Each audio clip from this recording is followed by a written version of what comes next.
Welcome and welcome back to my another mini blog. তো আমরা গিয়েছিলাম মালবাজারের বজরংবলী মন্দিরে পুজো দেওয়ার জন্য। তো আমরা বেশ দুপুর বেরিয়েছিলাম, কেন কি ওখানে 1:30 PM থেকে 3 PM অবধি বন্ধই থাকে। তো আমরা 3টের পরেই পৌঁছেছিলাম অ্যান্ড তারপরে আমরা পুজো দিতে গিয়েছি। তো প্রথমে ওখানে গিয়ে চা খেয়ে নিলাম, তারপর আমরা গিয়েছিলাম পুজো দেওয়ার জন্য। তো সেখানে পুজো দিয়ে আমরা আর বেশিক্ষণ থাকিনি, কেন কি লেটও হয়ে যেত, আর ভেতরে ওখানে ক্যামেরা অ্যালাউ নেই। তো কিছুক্ষণ ওখানে পুজো দেওয়ার পরে থেকে তারপর আমরা চলে আসলাম শিলিগুড়ি। সেখান থেকে গিয়েছিলাম আমরা টিফিনস বাই সাগারে। অ্যাম্বিয়েন্স তো খুবই সুন্দর ছিল, সাথে খাবার অ্যান্ড কোয়ালিটি সেগুলোও বেশ ভালো ছিল।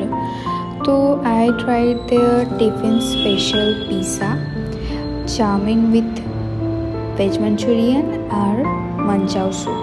তো আমার তো বেশ সব কিছু ভালোই লেগেছে। Even I tried their tiffin special kulcha, যেটাও বেশ ভালোই ছিল খেতে। তারপর খেয়ে দিয়ে আমরা চলে আসলাম বাড়িতে।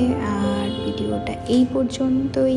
ভালো লাগলে লাইক করবে, আর পরে ভিডিওতে আবার দেখা হবে। ততক্ষণের জন্য টাটা, বাই।